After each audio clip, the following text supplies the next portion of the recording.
Consumers are realizing not everybody can do this. You're not selling, you're giving advice and you're helping them make important decisions, never good or bad. This is what we have in front of us. What can we do with that? It's not by accident you're in the top 1% of, Royal LePage agents across the country.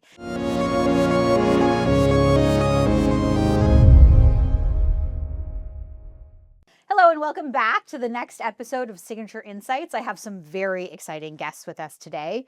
Today on the show, we're going to talk about being a listing agent and what it takes in today's market to actually sell properties. Joining me today on the show is Jill Fewster-Yan. Jill has been licensed since 2002. She spent 10 years with the Mills team. Since then, she's been 13 years with Jill's team. She primarily focuses on the East End. Jill's team is a team of 6. We're excited to welcome her today to the show. Our second guest is Jennifer Greenberg, team lead and broker at Greenberg and Company. Jennifer has built a reputation for delivering exceptional client experiences and wearing whatever hat the moment calls for: strategist, advisor, designer, and problem solver.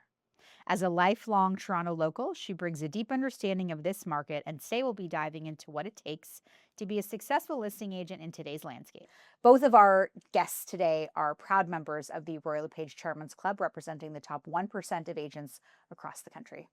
Ladies, welcome. Thank you. Thank you. Welcome. So I think today, one of the biggest questions on everyone's mind, both as a realtor in this business and as a consumer, is the market itself.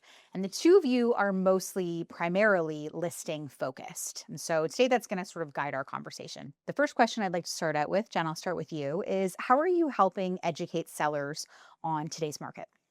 I don't think that the way that I've educated sellers in today's market or any other market has changed much. We start with the truth of the numbers, the reality of the market that we're operating within, and then we try to understand, is there an opportunity for them in that? And make decisions based on the opportunities that are in front of them, not what may have been there in the past, or we can't really forecast into the future. And are you hearing from your clients like, oh, we're hearing this in the media, or we heard this, is it bad out there? Oh, God, all the time. All the time. Like the media is, it's salacious, it's exciting, and I don't think it often reflects the picture of opportunity for sellers in real time. I think it's also distorting the picture of what the opportunity is for buyers as well. It's always like, who's the villain, who's the hero? There's never two sides having equal great opportunities in front of them. Somebody's always winning and somebody's losing. And I can honestly say that with my sellers this year and my buyers, everyone's winning. We're finding opportunities to win in this market, in every market. I love that. Thank you. Jill, tell us from your perspective, you work a very specific geographic neighborhood out in the East End. What are you finding your sellers are saying when it comes to expectations? Are they in line with what's happening in your micro market, or are they generally looking for more than you feel properties are worth today?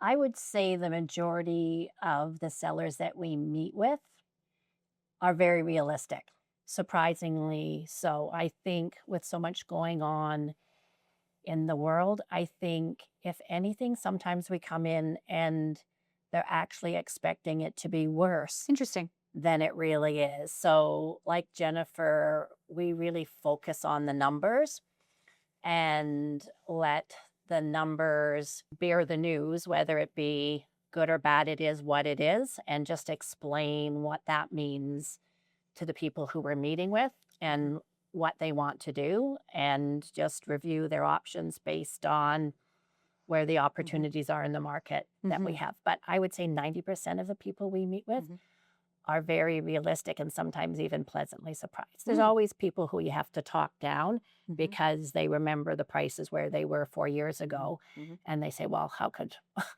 our house be worth more or less than it was 4 years ago? But the majority, I find, are very realistic. And now when you're going to meet with seller clients, Jill, how much information are you giving them beforehand on the data itself versus how much are you, educating and explaining once you arrive at the kitchen table?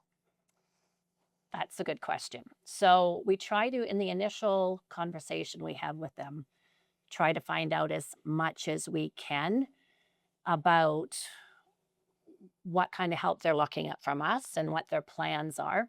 And also what their comfort is in terms of technology.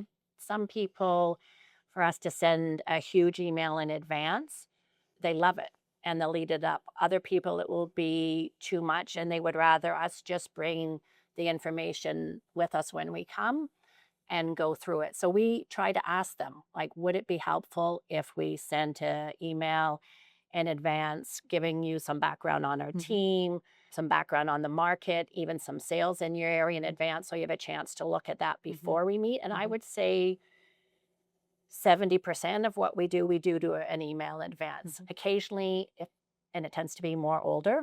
My mother would be an example of that. She doesn't do email. We ask if they'd like us to drop off a package in advance, and we drop off a very similar amount of information in advance. And then other people say, no, don't need anything, just See you when you get here. see you when you get here. That actually makes me a little nervous. I would rather them engage and want the information in advance versus just when we arrive. Yeah. But that's just kind of your radar going. Yeah, your gut sense. Yeah. What about you, Jen? Do you send a lot of information before the appointment? We used to send a lot of information. We used to drop off a package pre-appointment. Now we're asking for a little more information from our sellers before we arrive. Tell us about that. So we send them out a survey to complete about what they understand about the selling process, what's important to them within the process, the things that they may have done to their house. I like to have a written record of what it is they have and what they're hoping to accomplish. And then again, dependent, I've actually now taken more to, so when I'm going to meet a client that is a past client, then I know what the house is, I know what it looks like, I know what I'm expecting. And that past client, we probably had earlier communications to discuss the market, and now we're taking action on something. With someone who is new to me, I've been taking the opposite approach, getting information from them, meeting with them, getting exposed to their house, and then sending more of a proposal that is a tailored approach to what they're after. And then I can also tailor the comparables to speak to like, you know, and there's lots of different micro markets that I get called out into. So I like to really understand, how does their property relate to the ones that have recently sold. And I think, you know, for the two of you, because you're such strong listing agents, I would argue you have an advantage over other realtors who are working, you know, more of a, sometimes I take a listing in Richmond Hill, and then sometimes I take a listing in Pickering, and then sometimes I go downtown. Not that you can't learn the data, but would you agree that you know, if you're trying to focus on certain micro markets, or if you're working a farm area, is it fair to say you have more information at your hands to be able to share with the seller? Do you feel like you have a better handle on the neighborhood itself? I'm curious if you have different answers on this. Jen, you start. So I would disagree with you. I think a strong listing agent can understand the neighborhood, can understand any micro market as long as we have access to the information. Harder for me to understand a micro market in London, Ontario. I can't go out and view the properties that are right now on the market, but I can study what's sold and what's for sale in relationship to what I would be bringing to sell. I have so much experience bringing homes to markets in various different ways. Understanding buyer behavior in an area is really important. So I actually believe my strength as a listing agent is understanding buyer behavior, seller. There's no such thing as seller behavior. Can I fulfill their want? Can I fulfill that bill? It's the buyer behavior that drives every single thing that we do. How do we prepare a house? How do we price a house? How do we market that house? It's all directed to the buyers. How the seller wants to sell their house, it doesn't matter. How they want to bring it to market does not matter. How it needs to be brought to market is based on the buyers. Can we attain their goal? Can we hit the number they need to then have them step into all the other things that they want to do? I try to stay away from better or worse or good or bad. You know, can we align on value so you can take your next steps and I can do my best work? Great. So I think that I can apply my skills in any market that I have access to information. Great answer. Jill, do you feel like you have an advantage because you're sort of the, let's call you one of the one of the local experts in the neighborhood? I do. I I agree with Jennifer. I think a strong listing agent has the skill set to go in and do a good job anywhere. I think once you understand what you need to do to be successful to sell, you really can. It may take more time to do research and be prepared in areas that you haven't done before. But I know when I meet with someone in my neighborhood, like we have the impact data for every single house in our neighborhood. We know the size, we know the age. When they talk about streets, we know what the good side of the street is, the bad side of the street. We know where, if there's been flooding issues, we know which ones have a view of the lake. The inside knowledge on a home by home basis within like our neighborhood of 7,000 homes, we have a really good insight in it. But having said that, I still, the preparation that goes into meeting with people in our farm area, it's still very detailed. I don't take anything for granted. I still go through the same process and the same steps to get ready for those appointments as I would somewhere outside. It's just, it would take slightly less time. Yes, yeah. And I think you're both right. I think that, first of all, I mean, Jen Greenberg, you're an exceptional reader of data.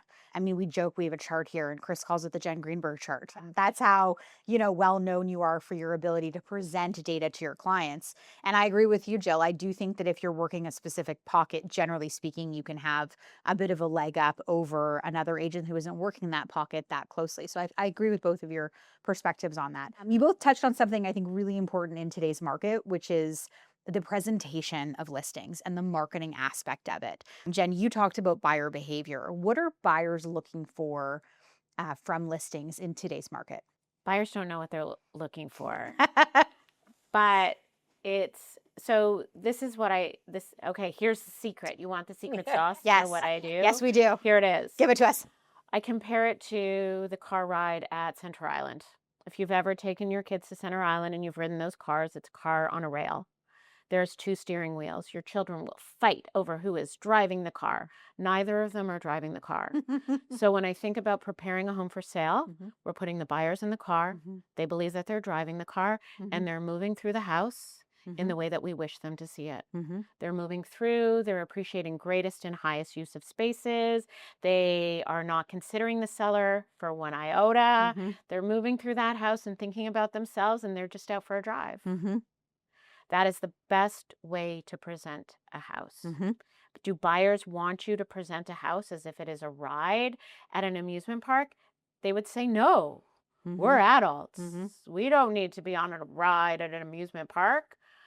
But if I can get a buyer thinking only of themselves, how they could see themselves in the space, because the space is presented in such a way that they can only think of themselves, then I've got them in the car. Got them doing what I need them to do, evaluating my home for themselves. Now, if we don't do that, if we don't get them in the car and we leave one room unpresented or under marketed somewhere in the house, oh, do you think if that doesn't fit here? Could they not get a couch down into the basement? That's probably why this basement isn't staged. The furniture doesn't fit. Oh my God. Oh, office. Yeah. 2 bedrooms and an office. Kiss of death for a 3-bedroom house, 2 bedrooms and an office. Nobody buys 2 bedrooms and an office. Who needs that? So that's the buyer behavior. Buyers think that they can look past everything. Agents tell me all the time, oh, my buyer can see past that. They can see cannot, that. right? They cannot see a dirty dish in the sink. They cannot see a picture of a baby. Do we know that baby? Do we know those people? Oh my God, we got married there. They're off the ride. They've exited the car. The minute they're talking about the seller in the house, they're off the ride. You've lost them. Oh, that's so funny. Chris Lydham, our CEO, and I often banter back and forth because he wants to buy the worst looking house that needs the most amount of effort because he wants to add value. And I try to say to him, if you're like most buyers, you're like me. You want to bring your toothbrush and move right on in. And the presentation of what that looks like makes a difference. And we always have this conversation about how many buyers out there can actually see past the All mess. my buyers can see past that. Can they? I am a Chris Lydham. Are you? Bring me your dirtiest, most unkept house for my buyer. Let there be tons of stuff in the way. Let us push open the door because it's blocked with mail on the floor. Bring me want your those ones. unwashed Absolutely. You want those ones. Those are the ones we are buying. Yes. Because my buyers are not on the ride. Mm-hmm. Mm-hmm. That's because you've educated them to not be. Yeah. Jill, tell me, in today's market, obviously we have more choice out there. Buyers have more choice, depending on what micro market you're looking in. What do you think makes a difference in order to have listings stand out? I think buyers know they do have choice. So if it's not priced right, Mhm.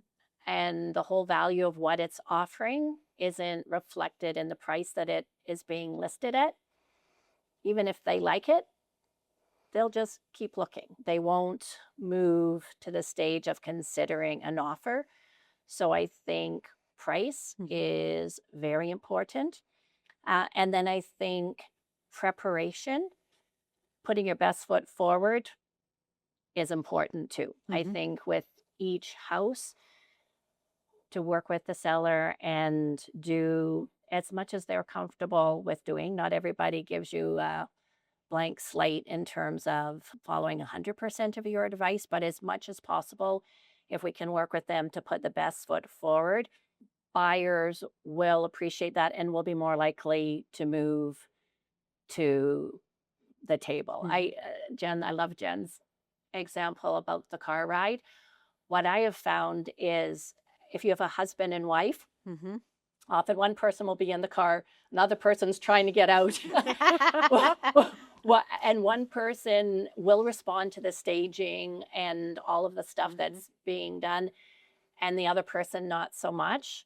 But in the end of the day, they both have to agree to move forward and to move beyond it. So I think in most cases, the safest thing and the best return on your money is to get the house looking as best that it can, following your agent's advice in terms of doing the things where you get the best return on your money, not wasting money on things that will not make a difference from a buyer's perspective. What are those things? What are the best, the highest ROI? When the two of you are going in to meet with sellers, what are the three? The most visual things: painting, flooring, light fixtures, window coverings, and staging. Like they're very visual. Everything that you can see in a photo, people decide on the photos what houses they're going to see.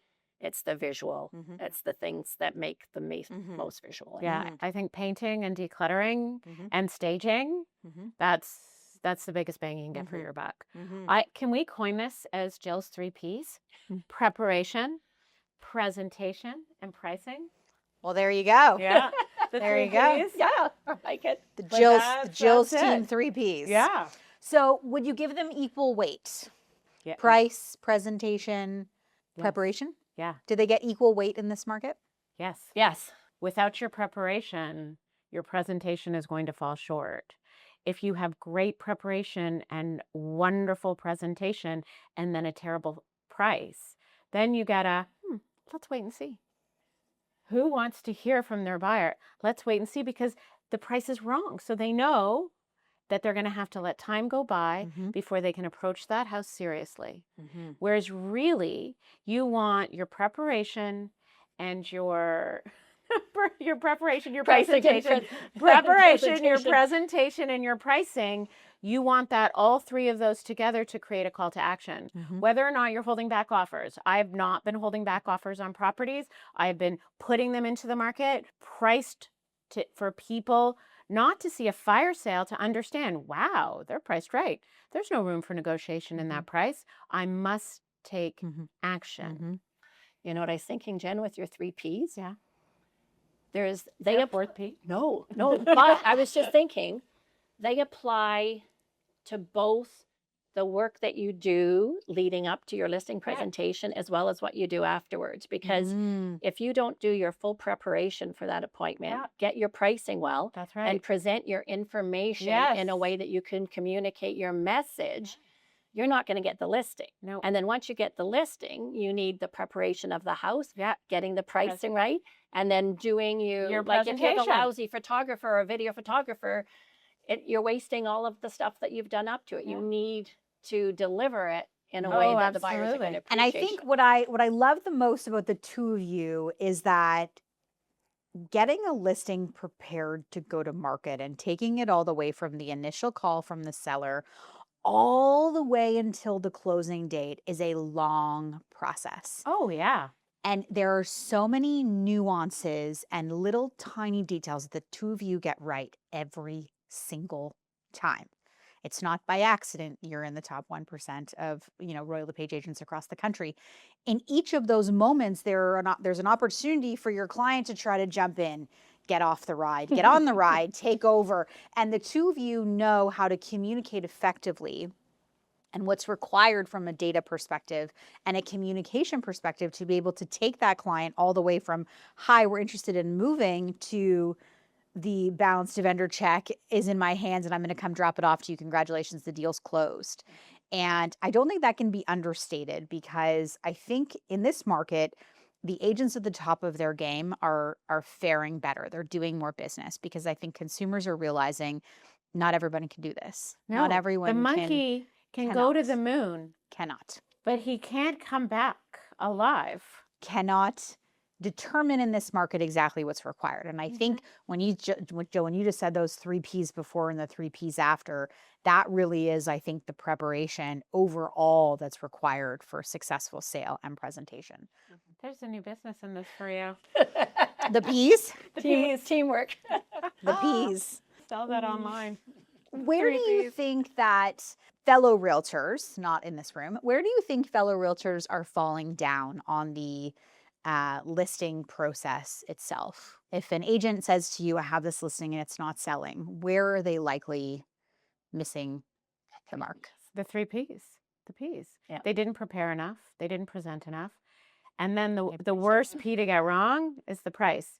Because, as I like to say, and I'm sure you say this too, the only thing that is ever wrong with a house is the price. Mm-hmm. It's the only thing that's wrong, because if you choose to underprepare it, there's a price to that. Mm-hmm. If you choose to underpresent it, there's a price for that. Mm-hmm. If you overprice it, there's also another price that you pay for that too. Mm-hmm. The more time that you spend on market at the wrong price will actually have you end up with fewer dollars in your pocket at the end of the day. And the softer markets are more price sensitive. So in the market that we've had in the last 3 years and counting, it's very price sensitive. Mm-hmm. And if you don't get that right, it's very costly Mm-hmm. for your client. Besides the house, what is a person's most valuable asset? Aside from the house? Yeah, aside from the house or the home or the We're not unit. talking human assets. No, not livers or kidneys. No. Family Internal members, organs that family we could members. sell. I was like, how much can we sell our toast for on the internet right Yeah. now? Because we might need it soon. I don't know. My iPhone's pretty important to me. It's your time. Your time I was is just gonna your say most time. Your Yes, time is time. your most valuable asset. So if any of those 3s you're not using your time wisely, it's very expensive. Yes. Yeah. So Jill, you have a great kind of case study of an area you've been following. You've got a potential client, and it kind of answers the question that sometimes sellers ask you, which is, well, why can't we just price it higher and wait? Because people will make us an offer. And you Right. kind of have an example of why that doesn't work. You want to share that with everyone? Okay. Yep. So I was called in Pickering neighborhood. New builds we were looking at kind of 4,000 to 5,000 square feet, 2.5 to 3 million is the price point. It isn't a price point that I work in every day. So I did spend more time than normal, and it appeared that the pricing agents were getting it wrong. It was all over the place. So I started following it and keeping track of things. And when I went and gave them an update a few weeks ago, I found 6 homes in that 4,000 to 5,000 square feet, $2 million to $3 million price point that had sold. There were 6 of them. And of the 6, when I looked at them, they had taken anywhere from 5 months to 3.5 years to sell. They were listed between 2 times to 8 times, and they ended up selling between 71 to 80% of their original list price. So talk about time wasted. But if they're selling for 71 to 80%, I would say in all cases, if they had come out with a more realistic price right out of the gate, they not only would have saved time, all of them probably would have ended up at least $50 to $200,000 ahead of the game than working their way down and trying all of these different pricing strategies. And I think that's really because what sellers just don't have the experience with that both of you do, that I do, is when buyers see something they don't feel the value is aligned with the price, they don't make a low offer. No, they don't. They take wait. action. They wait. They wait. And I think that's the key message, especially in this market, that I think sometimes agents are forgetting to communicate as effectively as they could be to the seller. Because I think there's this mentality, I hear it here sometimes, well, they'll just make a low offer. They won't. That buyer behavior is that they sit and they wait. And I think that's a great illustration of what that looks like. I think also is there's this idea that sellers have amongst themselves that they will wait for the market to catch up to their expectation of value on their house. And especially if somebody is downsizing or perhaps selling a condo, something to highlight to them that I do to most of my sellers in that particular situation. What will it cost you to wait 2 years? And we may see no change. If you had any other investment that was in a vehicle that was providing zero return, you would change chairs. You would sell that, buy a new investment. So sometimes you have to think about the equity that's sitting inside your home. Are you going to sit with it, making 0% return for 2 years to maybe catch up in a different market where it's going to cost you property tax, insurance, operating costs, perhaps a capital expense like a furnace, a roof, a window, an air conditioner, a flood in the basement, who knows what. It's going to cost you a lot of money to hold on to it. You cannot free up the equity to make any more money from it. Whereas if you can release the equity from that asset, put it into a conservative investment, the money is there in a shorter period of time than you burning through the money to hold on to the house, living in a way that you no longer wish to live. Right. Yeah. I mean, we've talked about that a lot here at Royal LePage Signature. Like, we are 4 years from the peak. I mean, if people have been sitting and waiting, like 4 years is like a newborn going to kindergarten. It's, people finishing a college degree. Like 4 years is a tremendous amount of time to be sitting and waiting for the market to change. And so, I think a lot of the activity right now in the market is people saying, I can't wait anymore. Right. And often we would focus on the differential, like what are they doing? So yes, their house that they're selling may be worth less, but if they're upsizing, they're going to pay much less for the house that they're going to. So often it is about the differential, and in a lot of situations this market gives people a better differential than it would have 4 years ago. So it's a situation by situation. There's a lot of ways to find what you're looking for outside of just the sale price of the house.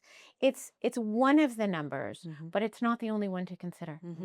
Yeah, and I love how the two of you are really giving great advice to consumers about who is winning. You both said it. Where are the opportunities in today's market? The upsizers, the folks that have been in their house long enough, not just focusing on the exact number on the sale price, but the other goals they have in order to find satisfaction and happiness with what they're doing.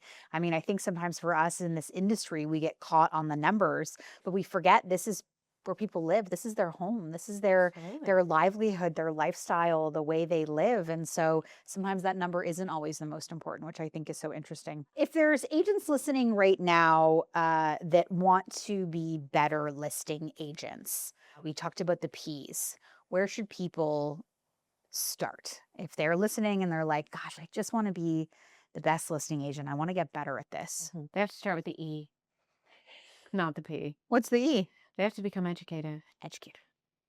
Yeah, I spoke with my daughter Jennifer about this question in advance today, because expertise generally ties into experience. You can't just want to be an expert and take Duolingo and be an expert. Is there Duolingo for realtors? In 3 We weeks. should get that. But Yeah. what you should do is reach out to a Jen Greenberg or to someone like Or myself. Jill And Fewster-Yan. and like we had a young realtor in our neighborhood who got licensed, and he reached out to our team to co-list his mom's house. In fact, we listed it and gave him a referral fee because he wanted to learn from us. And he said to his mom, he said, "Mom, I could never do this. Like there's no way." But by him joining in, seeing all of our marketing materials, going through the experience with us, he had an opportunity to learn. So that's a really good example of how to do it. Or just reach out and do an open house with an experienced agent and pick their brain and watch how they do things. Or I think surrounding yourself or getting as much exposure from people who are experienced that you can learn from is probably a way to help fast track yourself. And be prepared when you find yourself in those situations. If you're going to call a Jill, you're going to call me, you're going to call Sam, and you're going to look for a piece of advice, have a host of questions ready and on the go so that you can actually make use of the time that you have in front of you. Yeah. I love your 3 Ps. I love you coining it. I love you saying it. That was perfect. Our last question to wrap ourselves up today, gals. Jen, let's start with you. What's your signature move this year? She's got lots of moves.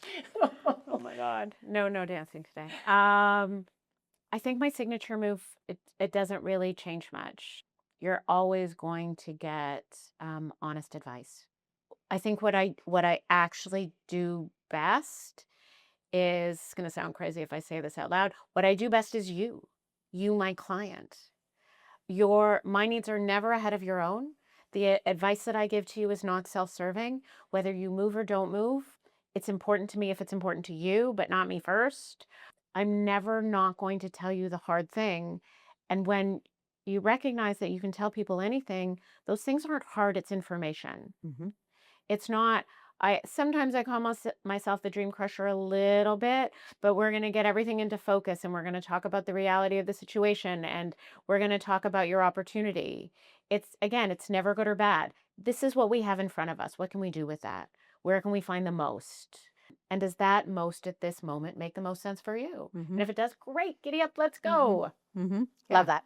Jill, what's your signature move in 2026? I stole your move. No, you know what? But it is similar. It's, I would say, preparation, but it's preparation so you can give the best advice. If you're not prepared, don't find out as much as you can in advance and come to that appointment and to that client with all that you have to offer, then you're not going to be the best at what you do. And I think one of the things that Jen and I and those that are in love with this job in this industry is that you are giving advice. You're not selling. You're giving advice and you're helping them make important decisions. And I'll often tell the people that I meet with that I wouldn't sleep at night if I wasn't 100% honest with you. I would rather tell you the reality of what your house is worth, what you need to do, how things are going to unfold so I can sleep at night than blow smoke up your,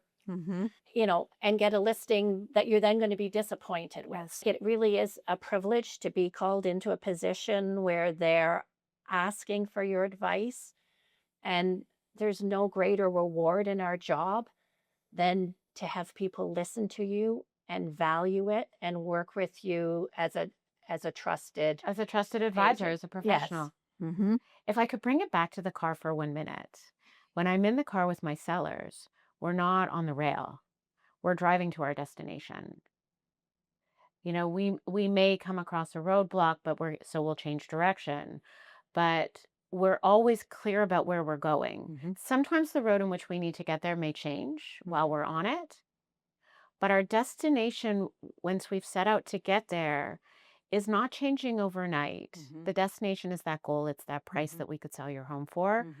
Very little is going to happen from one night to the next that's going to cause me to no longer believe that that's doable. Yeah.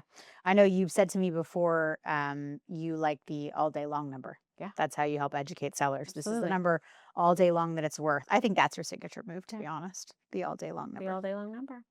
And I think yours is your unbelievable way that you present data, because I've seen your listing presentation. I've seen those emails you send to sellers before the appointment, and it is exceptionally detailed and very, very valuable. The two of you I have massive respect for. Thanks for being here today. Thank you. Thanks for having us. Join us next time on Signature Insights.